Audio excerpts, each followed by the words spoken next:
I believe God is calling the generation to stand up, take responsibility for every seed that he's placed inside of you, for every truth that he's given you, for every purpose for your life. And I believe that God did all of this out of love because he loved us, and he wanted us to manifest that love to every person that we encounter on a daily basis. So the verse that we're going to tonight is Mark 1:35. And it reads, "Now in the morning, having risen a long while before daylight, he went out and departed to a solitary place, and there he prayed. And Simon and those who were with him searched for him. When they found him, they said to him, 'Everyone is looking for you.' But he said to them, 'Let us go into the next towns, that I may preach there also, because for this purpose have I come forth.'" And if you look at verse 35, it says, "Now in the morning, having risen a long while before daylight, he went out and departed to a solitary place." Jesus took action by actually getting up and going to a solitary place. He didn't lay down and pray. He didn't stay in the same place that he was at before. He actually got up and made an action to stand up and go where God was calling him to pray. And he did that because he loved us. He went to the cross and died for us. And he also gave us a purpose and a destiny that he also wants us to fulfill. The same spirit that was on Jesus is the same spirit that's on Pastor Joe, is the same spirit that's on me, and it's the same spirit that's on each and every person out there tonight. Man, I love my daughter. And only thing I got to say is that, you don't need the pastor to lay hands on you.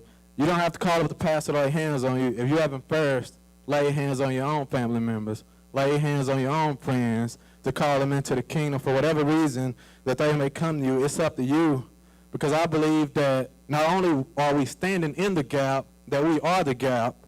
When we stand up, we're in a place where heaven touches earth.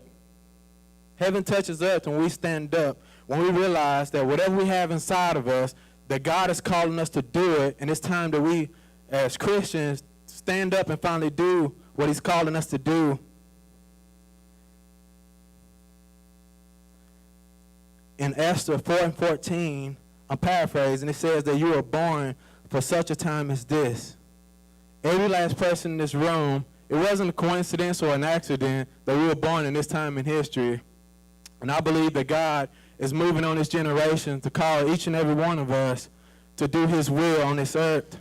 Because he knew on November the 19th, 2014, that there was going to be a generation and a group of people called Tribe Young Adults, also some people from Christ Nation, that was going to take over the city and was going to do everything that God said, everything that God mandated, all through the power and the love of God. Now, if we go to verse 36, it says that, "And Simon and those who were with him searched for him. When they found him, they said to him, 'Everyone is looking for you.'" And what I got from that is that everyone is looking for a man or a woman of God that will stand up, and live out everything that their pastors preached to them, everything that they heard, everything that they prayed for in their secret place, that they believe all of those things and actually willing to stand up and do something about it. And this is just a quick testimony. This is from my own brother, and this one, it hit home for me. I had a conversation with my brother one night, and we were talking, and he was telling me all of these different things about all of these different people that had failed in ministry, all of these different people, that were held to a higher standard, that failed and did all of these different things. And he said, "How can I believe in God if I see all of these people that say they believe in God continue to fall?" And that really like hit me hard, and I was like, "What do you see?" And what he said to me, he said, "I see you. You're the only person that I see." And in that moment, I realized that every person around you, every person that you encounter, every person in your family, they're looking at you to be the one to tell them. They're looking at you to be the one to live out what God has called you to do, because if you don't do it, no one else is going to do it. And going on to verse 38,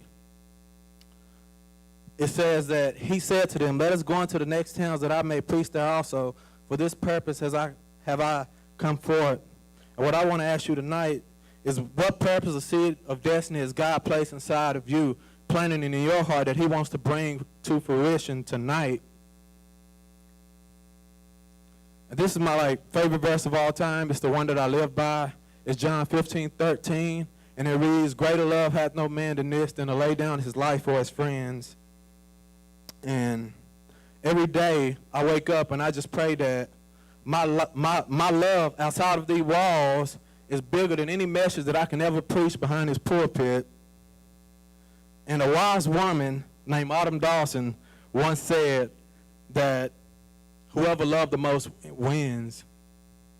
And another wise person named Jojo Dawson said, it doesn't matter who's looking at you, because no one is looking at you anyways. So it doesn't matter the next person that's next to you, your friends, your family, all of the people in your life that may have spoken death over you, that may have told you couldn't do it, that you will never amount to nothing.